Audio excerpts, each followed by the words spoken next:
You're about to have a new audio experience. Same podcast you love, with a few new audio tweaks.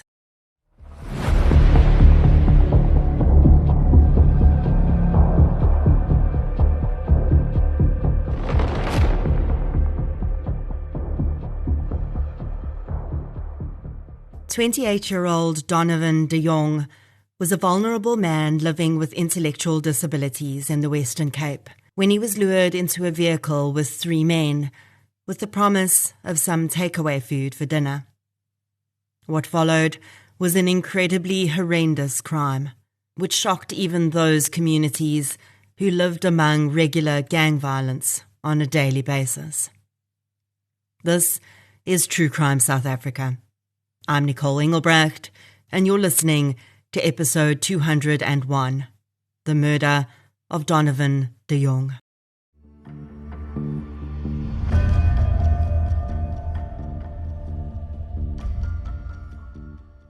True Crime South Africa is an independent podcast and relies on listener support to keep going. There are many ways you can support the podcast. You can check out all of them at truecrimesouthafrica.com. The most impactful way is by joining the Patreon community. Patreon members get free access to TCSA events, exclusive episodes, discounts on my audiobooks, and ad-free episodes. So you don't have to listen to me say this every week. You can join the Patreon community from just $2, around 32 Rand a month.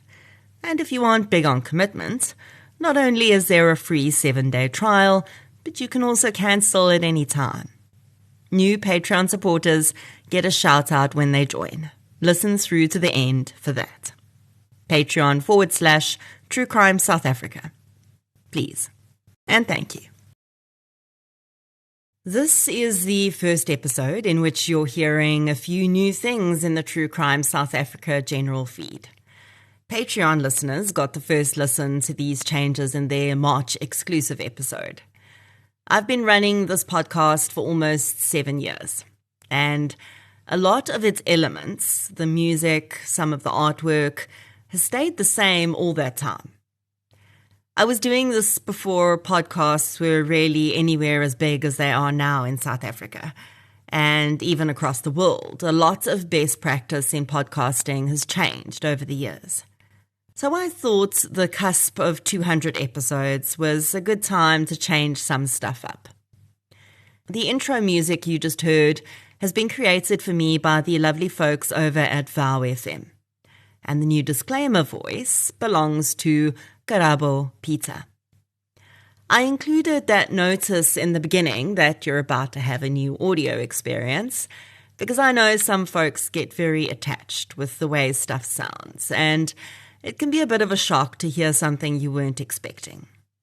I'll play that reminder for about 5 episodes to ease everyone into it. I've also created some new episode artwork and changed up the structure of the episode a bit. Anyway, back to the actual episode. I first heard about this case from retired Captain Jonathan Morris, who you'll have heard me talk about on the podcast before. He's the Sizzler's detective from my book about the case. And I've covered a few of his other successful investigations too. This case really struck me, not just because of the horrendous violence involved, but also because of who the victim was and how he was used and abused by these perpetrators for such revolting ends. In researching this episode, I used a chapter from Jonathan Morris's book, Confess a Cop, several media articles, and several academic sources. So, let's get into episode 201, The Murder of Donovan Jongh. The following episode may contain sensitive material including descriptions of violence, sexual assault, or graphic descriptions of injuries to victims. If you feel you may be triggered by such material, please consider this before accessing our content. To access trauma counseling or services, please see the helpline information in our show notes. Donovan Jongh was born in the Western Cape in 1972. There's very little information about his early life, except the fact that he was born with an intellectual disability, which means that his cognitive age was much younger than his physical age throughout his life.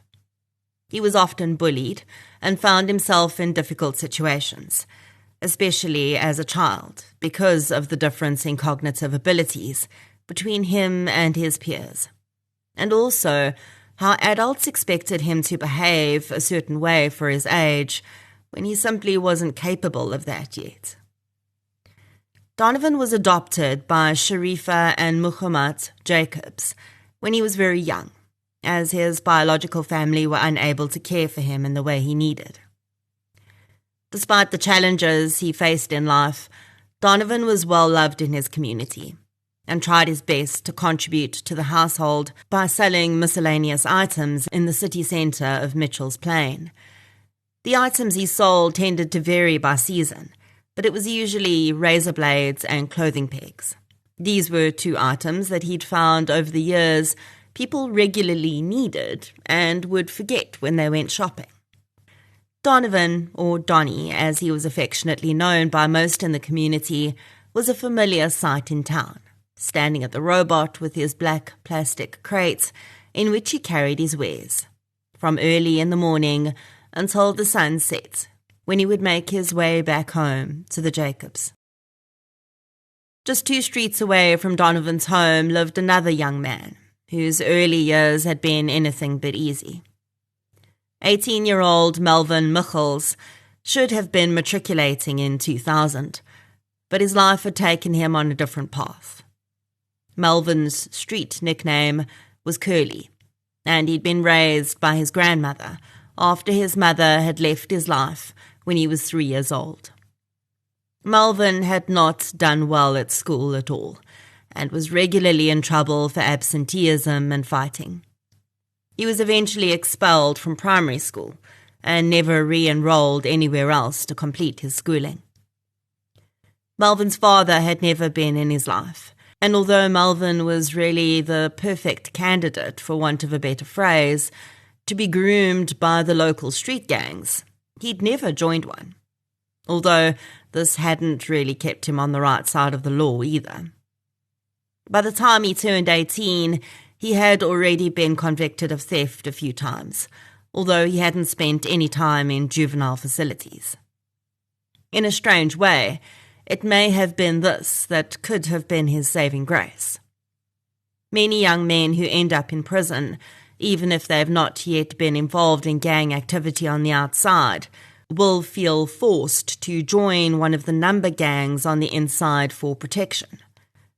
Being a France, as the number calls those who are unaligned with the number inside, means you also become everyone else's slave, essentially. And Frances are often singled out for violence, including sexual assaults in prison. Melvin had avoided all of that by the time he was approaching adulthood, though, and there was still a lot of possibility ahead for him. Unfortunately, Melvin took a job with the wrong man, and that would lead him down a road that could only end in tragedy. The man Melvin worked for also lived across the road from him. Roger Jones had certainly not avoided the gang life like Melvin had. 33-year-old Jones had been in and out of prison for most of his life, and not on petty charges either. In 2000, he was out on parole for a gang-related murder, in which he'd stabbed a rival gang member to death. During his time in prison, Jones had become a 28s member. The 28s are the most vicious and violent of the number, and all their members have committed some type of violent crime, usually murder, in order to be inducted into the gang. Jones hadn't committed the murder he was on parole for alone, though. His longtime friend and fellow 28s member, Anwar Abrahams, had been with him, and he too had served time for that crime and been released on parole by 2000. Abrahams and Jones spent plenty of time together, often either drinking alcohol or smoking a mixture of mandrax and dacha. With Melvin often at Jones's house, he too became familiar with Abrahams, and also began to partake in the drug taking. In 2000, gangs and drugs were a hot topic in the Western Cape, and it's quite important to this case to understand the criminal and civil environment in which events were taking place. In 1996, a group formed on the Cape Flats called People Against Gangsterism and Drugs, or PAGAD. Initially, PAGAD was just a group of ordinary community members who, like most other people living on the Cape Flats, were sick and tired of how gangs and drugs were destroying their communities and the lives of young and old alike. Although the group itself was not political in nature, there were some members who belonged to the Pan-Africanist Congress of Azania, or PAC. The group said its goal was to organise public protests in order to put pressure on the police and government to stamp out gangsterism and the drug trade. What started as public protests, though, quickly spiralled, and soon some PAGAD members declared that since the authorities were not listening, they would take matters into their own hands. Gangsters and drug dealers were approached by PAGAD and instructed to stop their activities or face the consequences. And when they didn't, the consequences soon became clear. Gang bosses' houses and businesses were set on fire, and murder was just a few steps down that path. Things really escalated when, in 1996, the infamous leader of the Hard Livings gang, Rashad Staghi, was beaten and burned to death by a mob of people who had marched to his house in Salt River. Up until then, the police had almost been standing back and letting PAGAD act, because it seemed to be a good way for the community to get involved. But of course, they could not condone arson and murder. Soon, PAGAD was designated as a terrorist group, but they were certainly far from finished with their quest. And unfortunately, like many organizations that start off with a positive goal in mind, with blood on their hands, things began to splinter. And what emerged was an offshoot of the original organization, still acting under the original name, but with individuals in charge who were pretty radical. By 2000, PAGAD was at the height of its activities and had almost embraced the terrorist label by beginning a string of bombings in the Western Cape. The group targeted venues which they knew would get a lot of public attention. In 2000, there were 9 such bombings, as well as an assassination of a magistrate who was presiding over a PAGAD-related case in the courts. Although the people of Mitchell's Plain and the Cape Flats had initially been behind PAGAD and its mission, it had become clear to most that they could no longer put their support behind something which was now targeting innocent people just doing their jobs or living their lives. It was clearly no longer about rooting out gangsterism and drug dealers. But this is what was happening in the Western Cape, and specifically on the Cape Flats during the time in question. Gangsters and drug dealers were still very much at war with PAGAD, and always looking over their shoulders. And soon, one of the men we've met so far was going to try to cash in on the complex atmosphere in the area. In August 2000, Roger Jones was struggling financially. He had a conversation with his girlfriend one night in which he told her that he was sick of never having any money, and he had an idea to produce a constant flow of money by cashing in on the current fear running through most drug dealers on the Cape Flats. He told her that he was going to create a situation in which he would make local drug dealers feel like they were being targeted, so that he could make them pay him protection money. His girlfriend would later claim he hadn't given her any details about what he had in mind, but considering drug dealers are a pretty tough bunch, it would clearly have to be something pretty significant. It was this conversation that would later prove that what had happened next was absolutely premeditated. On the morning of the 17th of August 2000, Melvin Michels went across the road to his boss Roger Jones's house. Anwar Abrahams arrived shortly afterwards, and the three men spent most of the day drinking and smoking a combination of mandrax and dacha. By late afternoon, they started getting hungry, and all three piled into Jones's car and headed into the Mitchell's Plain CBD. Melvin stayed in the car, while Anwar and Roger went into a takeaway to purchase a Gatsby for them to share. Melvin said that the men did come back with the food, but they also came back with someone else tagging along. Abrahams and Jones told him that they had crossed paths with Donovan de Jongh as he was selling his wares at the Robot, and asked him if he'd like to join them for some food and drinks. Donovan had been out in the sun the whole day and was tired, thirsty and hungry.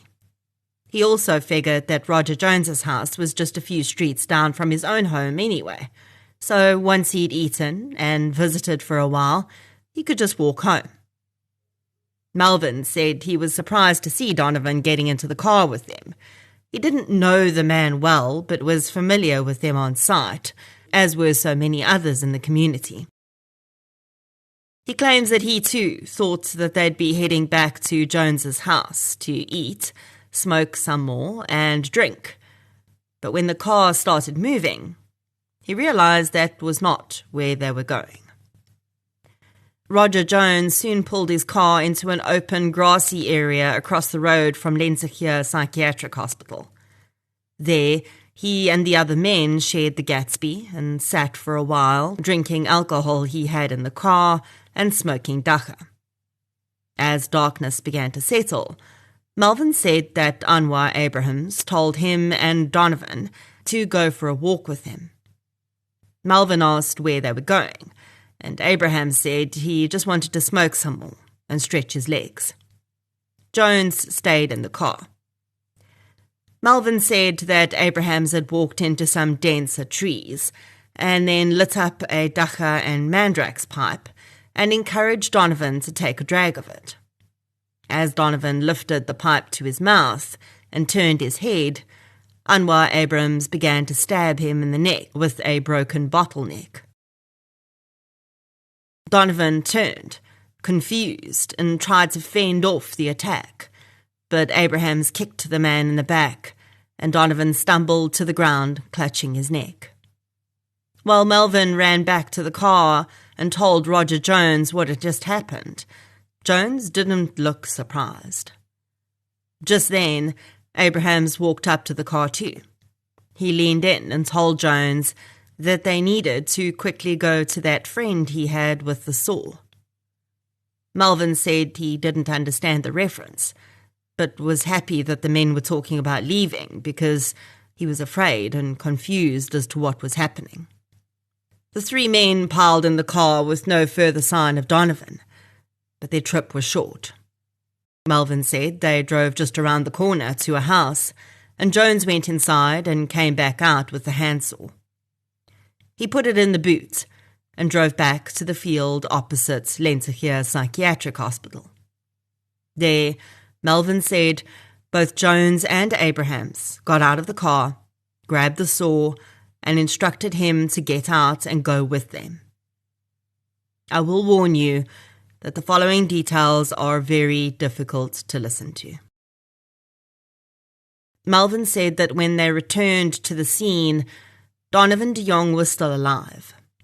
He was laying in the bushes where they'd left him, but he'd lost a lot of blood and was audibly struggling to breathe. Melvin said he was instructed to sit on Donovan's legs, and Roger Jones held his arms down. Anwar Abrahams then took the saw to Donovan's neck and began to decapitate him. Melvin estimated that it took about 10 to 20 minutes for Abrahams to completely sever Donovan's head from his body. He couldn't say when Donovan had stopped moving and provided no information about the man's reaction to being so viciously attacked. When the head is severed completely from the body, it is difficult to rule out possible initial strangulation as the actual cause of death. But Melvin Michel's eventual testimony would make it clear that, according to him, Donovan had been showing signs of life up until the moment Abrahams had taken the saw to his neck. And the forensic pathologist would later rule the cause of death as decapitation. It is almost impossible to know exactly when Donovan died during this process and how much he may have suffered.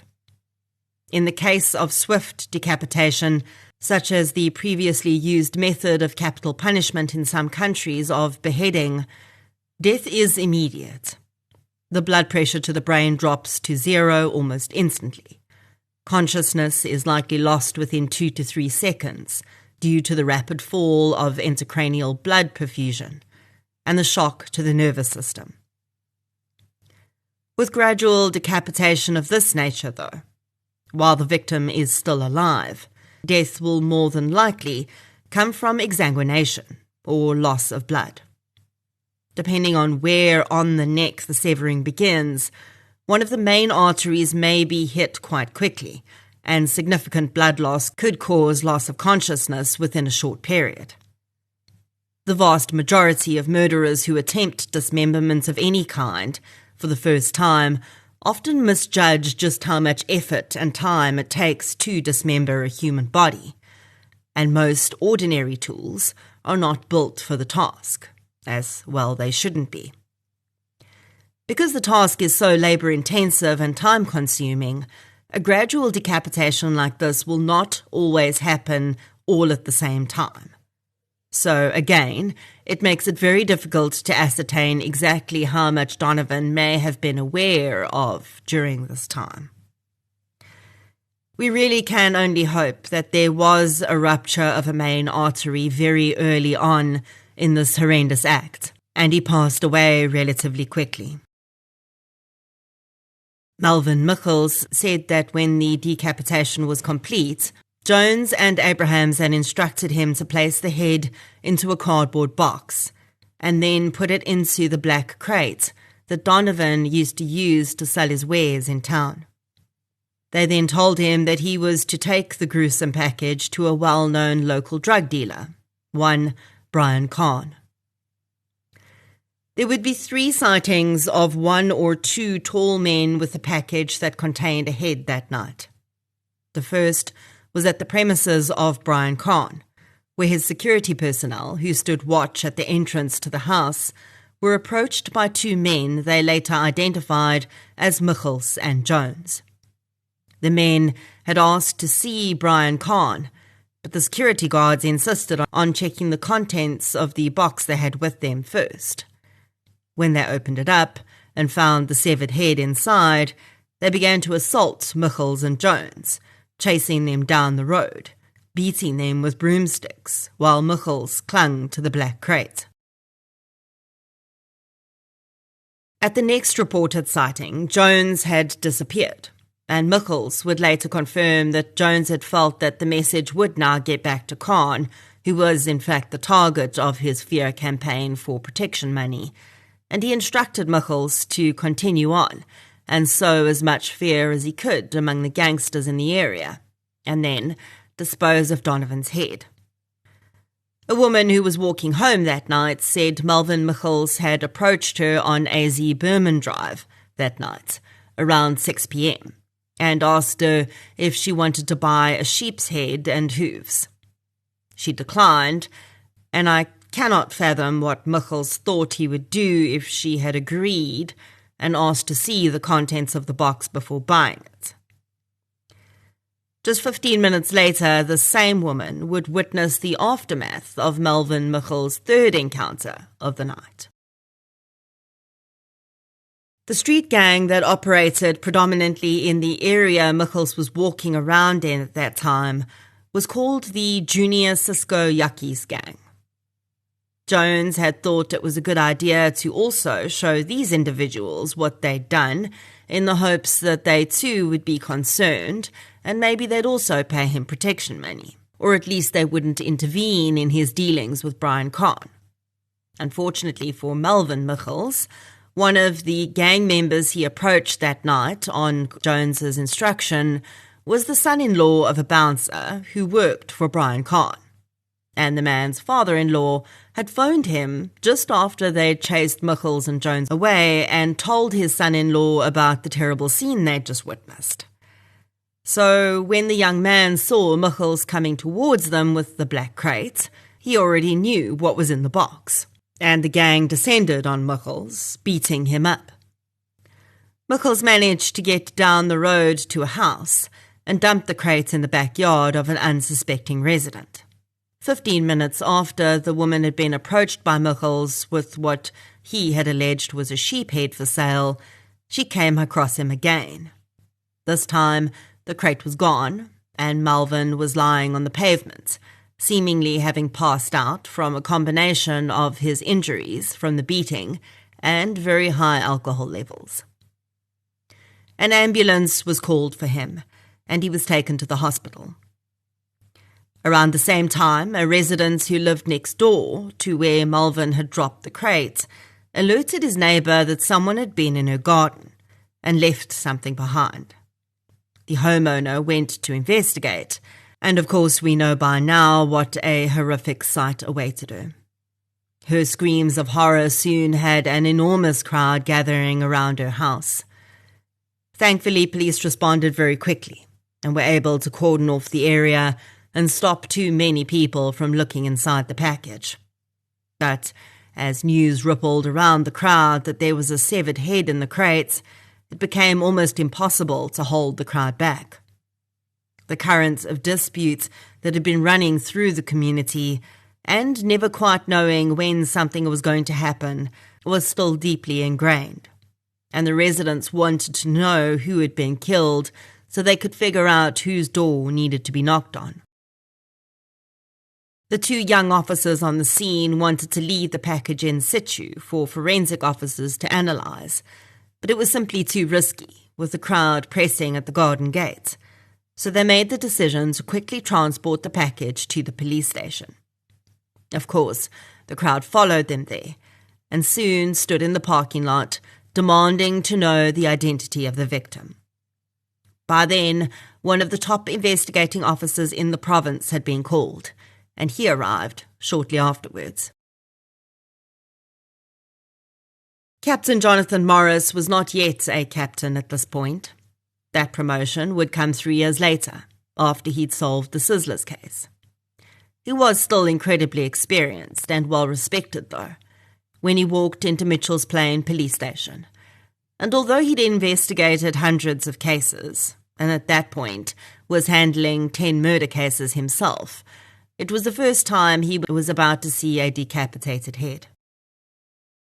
The most disturbing case of Morris's career was also still to come. During the trial of the Sizzlers murderers, he would admit that that was the most gruesome scene and the most disturbing case he'd ever worked on. But when he was shown into the room where the decapitated head of the victim was being stored and peered into the box, he felt a wave of horror and nausea overwhelm him. After taking a few minutes to recover, Morris was back on track. The first port of call, of course, as in any murder investigation, was to identify the victim. While they had the option of photographing the victim's face and sending it through the facial recognition system, that would have taken a lot of time, and Morris had a different, albeit less high-tech idea.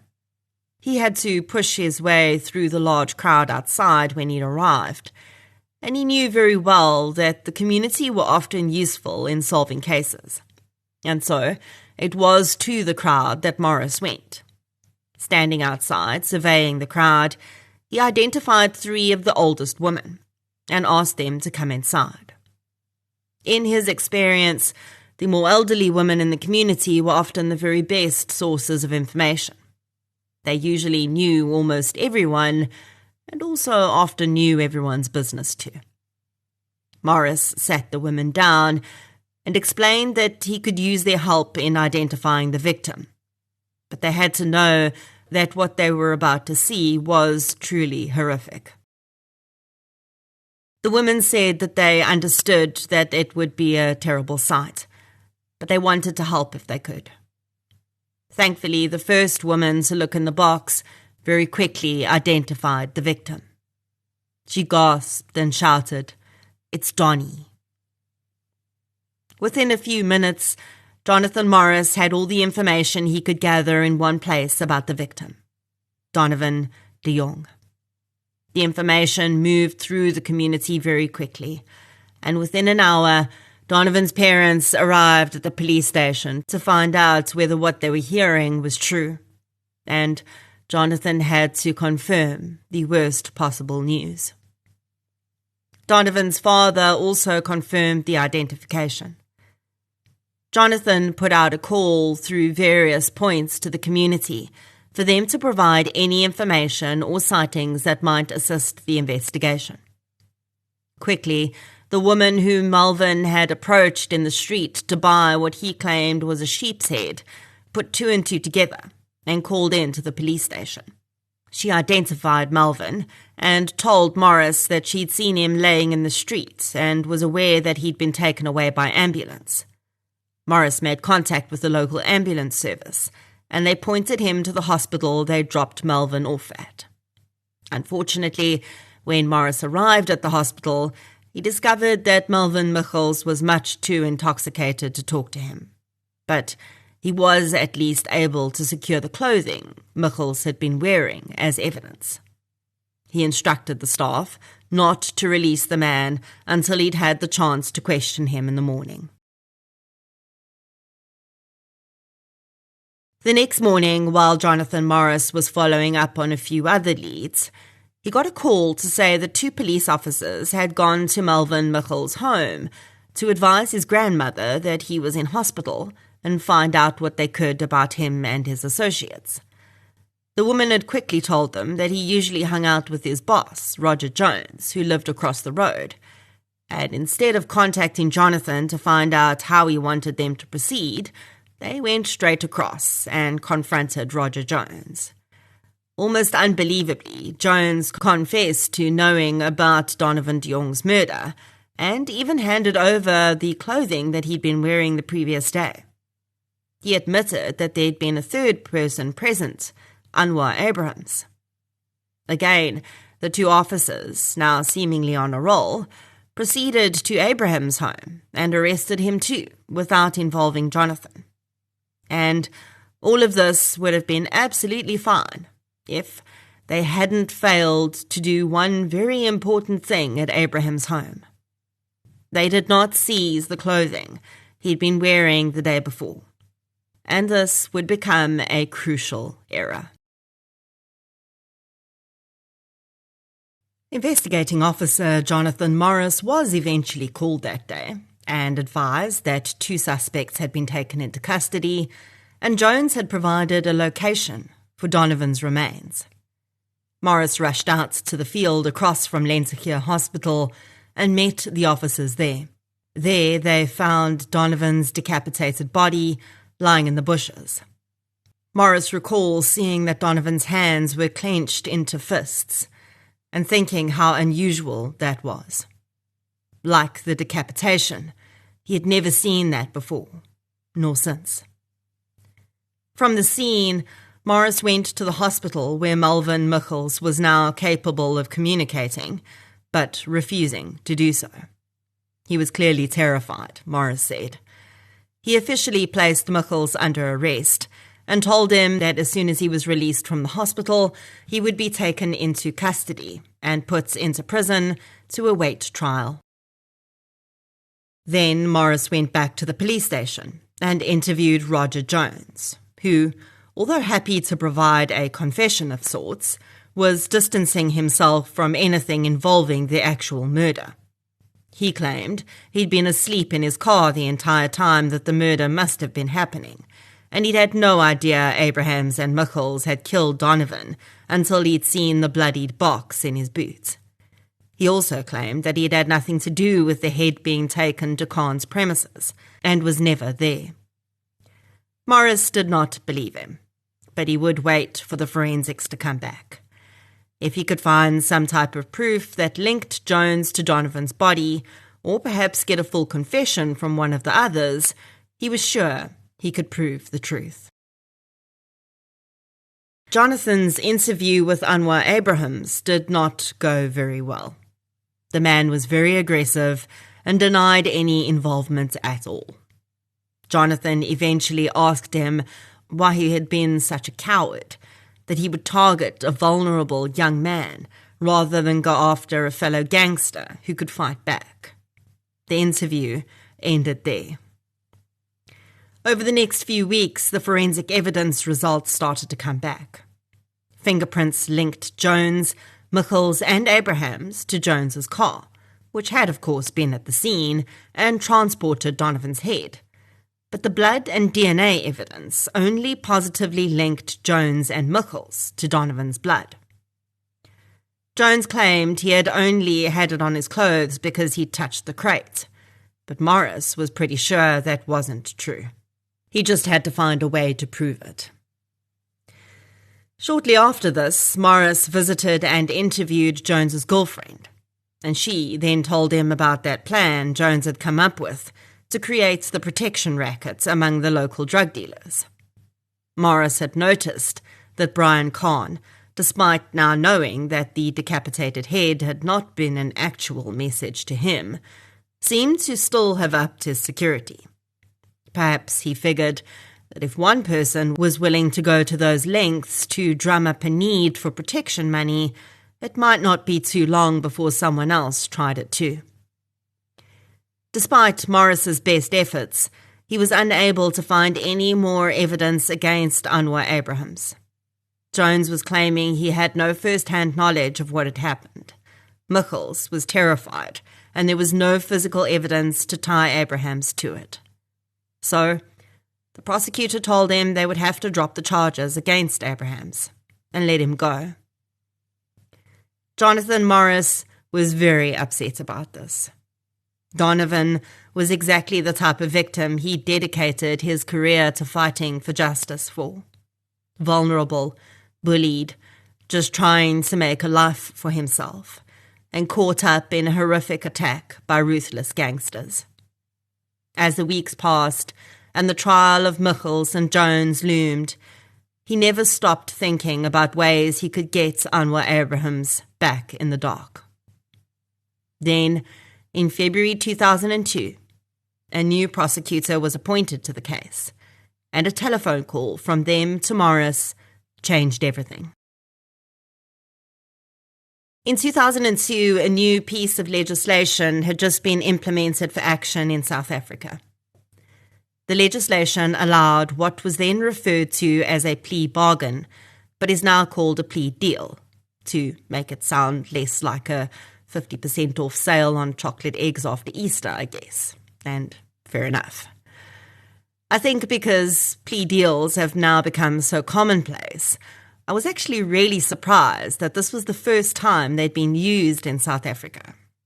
Up until then, there'd been a bit of pushback against the idea, as some of the legal community were concerned it might result in false confessions, or it might be used by gang members to set up their rivals. But after a lot of discussion and research, and drawing from how the legislation had been used in the US, by the time plea deals became available in South Africa, most of the legal community was happy that prosecutors would be able to pass out any fake claims through the evidence. As fail-safes, the legislation also required that the investigating officer and the victim or victim's family be consulted before a deal was struck. The idea was that the plea deals would help speed up certain trials and free up resources within the justice system. The plea deal pilot projects had been established in the Western Cape, KZN and Eastern Cape to start off with, and prosecutors in those provinces were looking through current cases to find the perfect one to use as the first plea deal in South African legal history. And this was the reason for the phone call to Jonathan Morris that changed everything. The new prosecutor on Donovan de Jongh's case had been looking at the three suspects and agreed with Morris that it would be a travesty of justice to have Abrahams walk free. Michels, on the other hand, they believed, was a young man who did not have hard gang connections and was likely in the wrong place at the wrong time.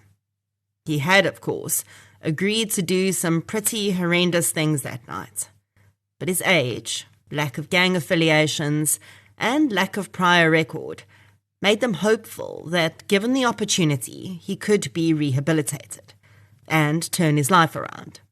And so Morris agreed to see if he could get Michels to accept the second chance. By the time Jonathan Morris got into Pollsmoor to see Melvin Michels, he had been awaiting trial for almost 2 years.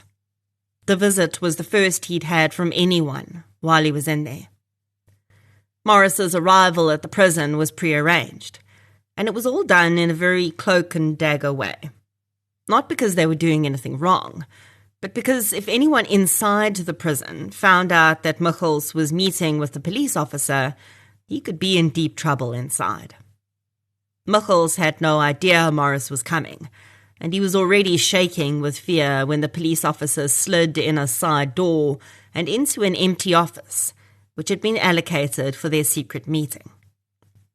The young man, a teenager still really, was the perfect candidate for the fatherly role Morris was notorious for taking during interviews. It was what led to almost all of the confessions he'd gotten throughout his career as a detective. Despite what Melvin Michels had been involved in, what he saw before him in that interview room was really just a lost boy. A boy who had had very few decent role models, and sadly had found himself in the clutches of a cold-blooded gang member who would happily have thrown him under the proverbial bus without a second thought. So Morris launched into explaining the deal he proposed. He explained to Melvin that they had more than enough evidence to sentence him to life in prison, even if he never said another word. It seemed unfair to him, though, that the man who he thought had played a major role, Anwar Abrahams, wouldn't serve a single day in prison. Upon hearing this, Melvin was horrified and blurted out that he was the one who killed Donovan. And at that moment, Morris knew he had him. When he walked out of Pollsmoor that day, he had helped to secure justice for Donovan de Jongh and make legal history.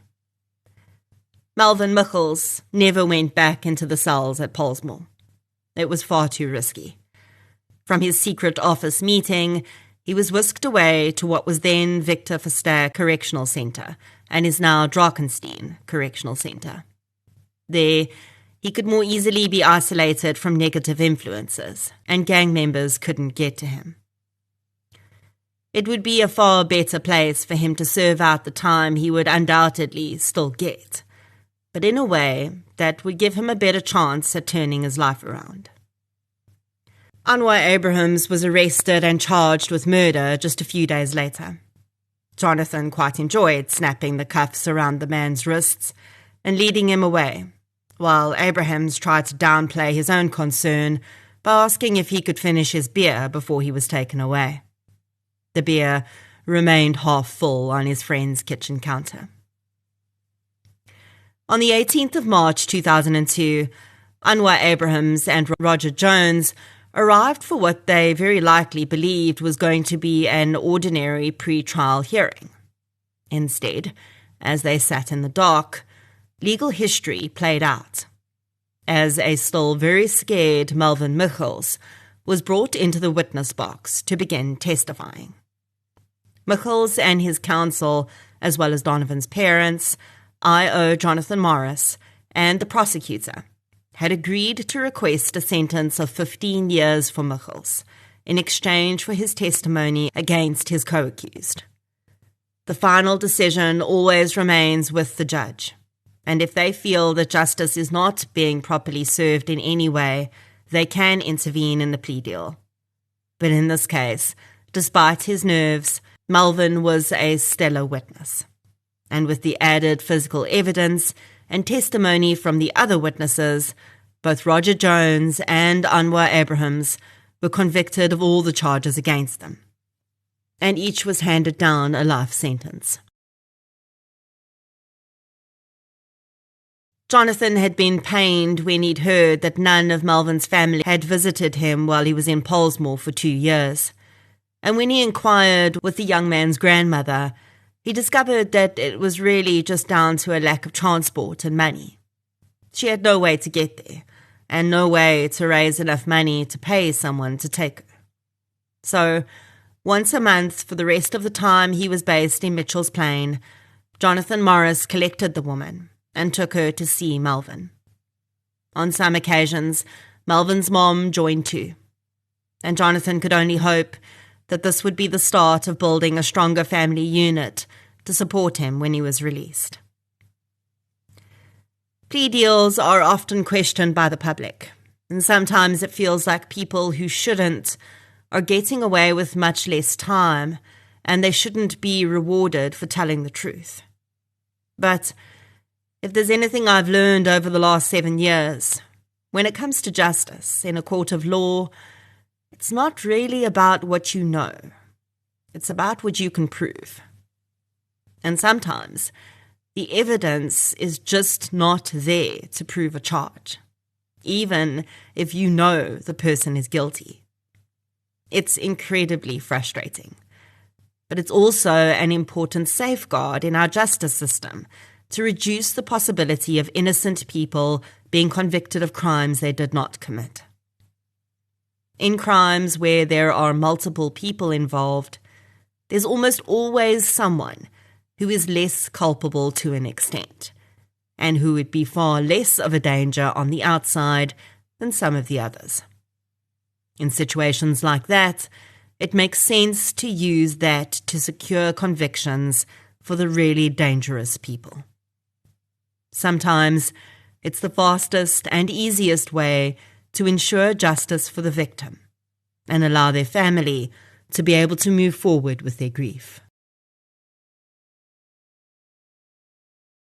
Donovan de Jongh was just 28 years old when he was murdered. His intellectual disabilities meant that he was easily manipulated. And on the day he died, all it took was the promise of some food and a few drinks to lure him into the ultimate danger. I'm never keen to turn human beings' lives into hashtags or monuments to what they achieved through their deaths. Donovan was far more valuable to everyone in his community alive. He was a good man. He was loved and cherished by his adoptive parents and worked hard to make a contribution to his household, despite not having all of the same abilities many others do. He should not have become the victim of this horrific crime. But Jones and Abrahams made sure he did become their victim. They thought Donovan's life was better served through their own means and to make them richer. What they could never have bargained on was the profound impact that Donovan's life and his death would have on our legal system. And to be fair, every victim's case that came after that, which was able to be brought to court because of a plea deal struck, which helped to uphold the truth. Donovan de Jongh may have only lived for 28 years, and there may be fewer people who remember him now 25 years later. But every single time a plea deal is struck across South Africa, Donovan's memory is alive in that courtroom. There should never have been a case to convict his murderers, because he never should have been murdered.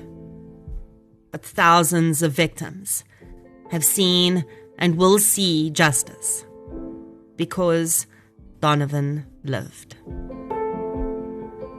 Donovan de Jongh, rest gently.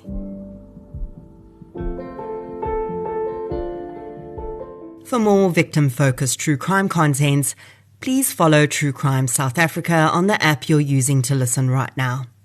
I also have another podcast you might like called I Lived Through This. Follow the podcasts on social media platforms for updates on new episodes and other crime-related stuff. If you'd like to support the podcast and grab some True Crime South Africa branded merch, listen up. TCSA has partnered with the SA Criminologist platform. And if you head over to their website now, you can stock up on a wide range of true crime-themed merch, including tumblers, stickers, pens, mugs, and so much more.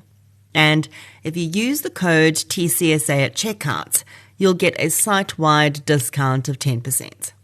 Check out the full range of true crime-themed merch at sacriminologist.co.za.